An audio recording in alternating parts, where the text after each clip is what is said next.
C'est officiel, l'éducation à la vie affective et sexuelle est entrée en vigueur ce 1er septembre.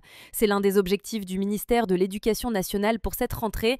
Le nouveau programme consacré à l'éducation à la vie affective et relationnelle, EVAR, sera mis en œuvre à l'école maternelle et élémentaire. En parallèle, les collégiens et lycéens prendront part au programme consacré à l'éducation à la vie relationnelle affective et sexuelle, EVARS. Ce programme, dès l'entrée en maternelle, est très imprégné de l'idéologie du genre, du wokisme, c'est-à-dire que d'emblée, il faut contester la différence entre les garçons et les filles, entre les hommes et les femmes, s'est agacée Ludovine de la Rochère, présidente du syndicat de la famille. Face aux plaintes et inquiétudes de nombreux parents d'élèves, la ministre de l'Éducation nationale s'était pourtant voulue rassurante. J'ai demandé qu'il y ait dans chaque établissement et à chaque niveau une réunion avec les parents en début d'année, avait ainsi souligné Elisabeth Borne auprès de l'AFP.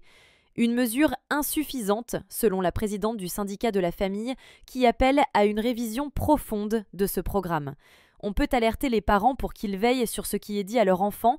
On peut inviter les enseignants au discernement, à la sagesse, à la prudence. Nous invitons les politiques à se préparer à réécrire dès que possible ce programme, a-t-elle abondé. Scandale chez les Delon. 1 an après sa mort, les enfants d'Alain Delon s'arrachent l'héritage et ça finit au tribunal en 2026. Le feuilleton autour de l'héritage d'Alain Delon continue de prendre de l'ampleur. Initialement, un rendez-vous judiciaire était prévu le 25 septembre à la cour d'appel de Poitiers, où Charles Boulogne espère que son père, Harry, sera officiellement reconnu comme le fils de l'acteur. Mais ce dossier ne se limite pas à cette seule affaire, la succession est devenue un véritable champ de bataille familial. Ce mardi 2 septembre, un nouveau rebondissement a éclaté. Alain Fabien Delon, 31 ans, a lancé une procédure civile devant le tribunal judiciaire de Paris afin de faire annuler le dernier testament de son père.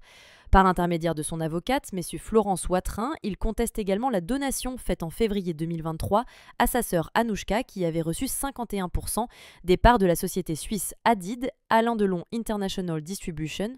Le tribunal a fixé l'audience au 9 mars 2026. De son côté, Alain Fabien affirme que son père n'était plus en état de discernement après l'AVC qu'il a subi en juin 2019. Selon lui, les multiples hospitalisations, les rapports psychiatriques et médicaux dont il détient copie depuis septembre 2024 montrent que l'acteur n'avait plus les capacités nécessaires pour rédiger un testament ou signer une donation.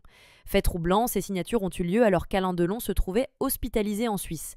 Quand les squatteurs refusent de partir, une retraitée balance carrément un nid de guêpes dans sa maison, attend de voir la suite. À bout de nerfs, une grand-mère espagnole de 78 ans a choisi une méthode pour le moins surprenante pour tenter de récupérer sa maison occupée par les squatteurs. Selon la radio COPE, cette habitante de Sante-Martí-des-Tous, près de Barcelone, a découvert à son retour de vacances qu'un groupe d'inconnus s'était installé chez elle et avait même changé les serrures. Pour Montserrat Reara, qui vivait dans cette maison depuis plus de 50 ans, le choc a été immense. C'est là que j'ai construit toute ma vie, on m'a volé ma tranquillité, confie-t-elle, mais plutôt que de restée impuissante, la retraitée a décidé de passer à l'action.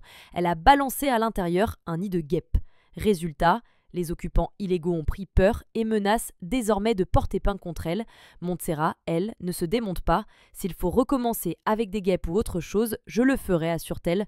Pourquoi la police n'a-t-elle pas réagi plus vite? Tout simplement parce que juridiquement, la maison appartient à son fils Jordi. Or, en Espagne, quand il s'agit d'une résidence secondaire, l'occupation est considérée comme une usurpation, un délit mineur. Concrètement, l'expulsion peut prendre des mois, d'autant plus que les tribunaux sont saturés.